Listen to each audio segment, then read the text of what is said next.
Saya mau bertanya, bagaimana ciri-ciri istri yang sholihah?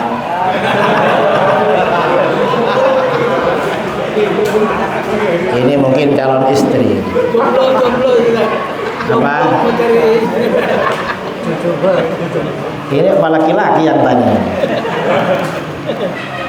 Kalau di dalam Al-Quran, fassalihatu qanitatun hafizatun lil ghaibi bima hafizallah. Istri-istri yang sholihah itu adalah istri-istri yang taat kepada Allah dan suaminya, kepada Allah, kemudian dan menjaga ketika suaminya tidak ada. Apanya yang dijaga? Dirinya dijaga, harta suaminya juga dijaga. Itu itu secara umum seperti itu di dalam Al-Quran. Ya pokoknya taat kepada Allah, taat pada suaminya itu sudah sholihah. Taat kepada Allah saja sama suami gak taat, gak sholihah itu. Atau taat pada suaminya saja, sholatnya telat-telat, gak sholihah juga. Harus taat semuanya. Itu istri yang sholihah. Dan jarang istri yang sholihah itu, jarang.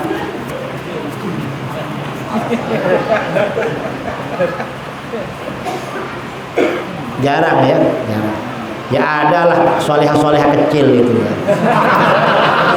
Dibandingkan yang lebih nakal itu agak sholihah. Tapi kalau sholihah betulan itu jarang.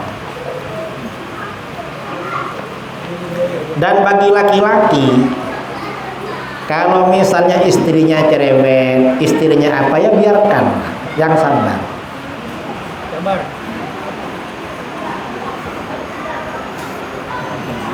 Mengapa begitu? Dapat pahala.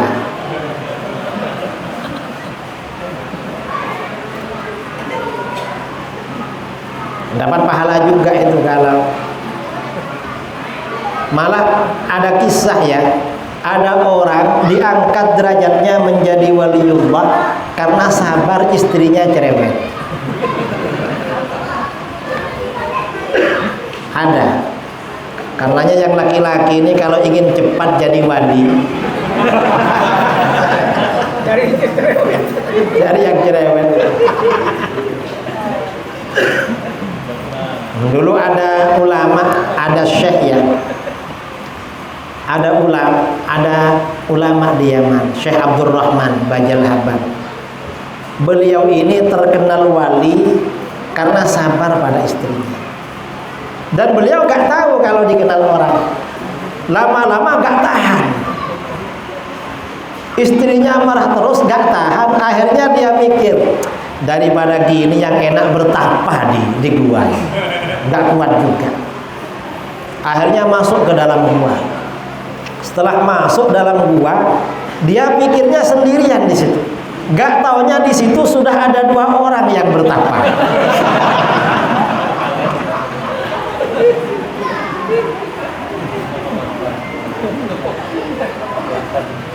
Akhirnya apa? Orang bertapa ini kan kerjanya berdoa pada Allah. Setiap pagi 2 orang yang duluan ini gantian berdoa pada Allah.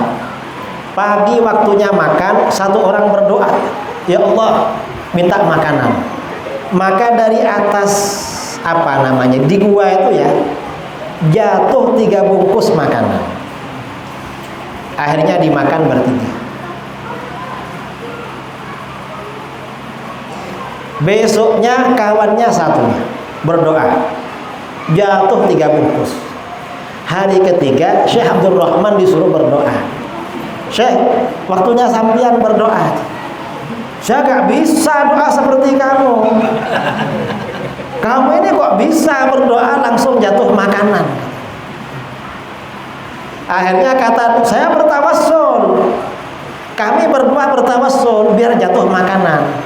Ya dah, ya Allah, saya bertawassul dengan wasilah waliullah yang menjadi wasilahnya 2 orang ini, turunkan makanan pada kami. Biasanya jatuh 3 bungkus, langsung jatuh 6 bungkus. Terkejut loh, kok bisa katanya. Wong biasanya 3 kok 6. Akhirnya temannya yang 2 ini terkejut. Syekh, sampean itu siapa namanya? Kami ini berdoa kemarin dapat 2, ada sampean dapat 3. Sampean kok langsung dapat 6? Padahal sampean tawassulnya gak jelas. Lalu ngaku, saya Abdurrahman Bajal Hamad. Langsung 2 orang ini merangkul, ya Allah katanya. Ya Allah, dan kenapa? Saya ini setiap berdoa tawassulnya pakai nama sampean. Dapat 2, ya pantesan sampean dapat 6. Memang yang asli yang berdoa. Loh, saya ini apa? Loh, sampean itu di Yaman terkenal orang sabar, paling sabar menghadapi istrinya. Aduh, padahal saya lari ke sini karena agak kuat kan. Akhirnya dia pulang ke rumahnya. Berarti saya ini merusak sangkaan orang. Saya disangka wali karena sabar malah lari. Dadah, kalau begitu saya mau pulang.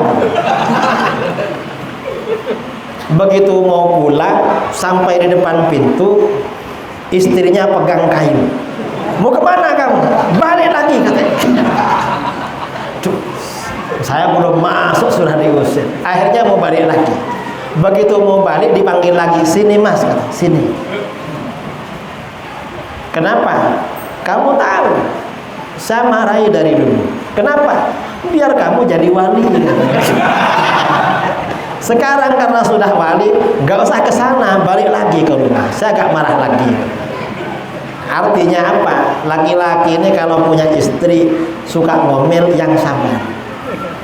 Biar makomnya dinaikkan oleh Allah.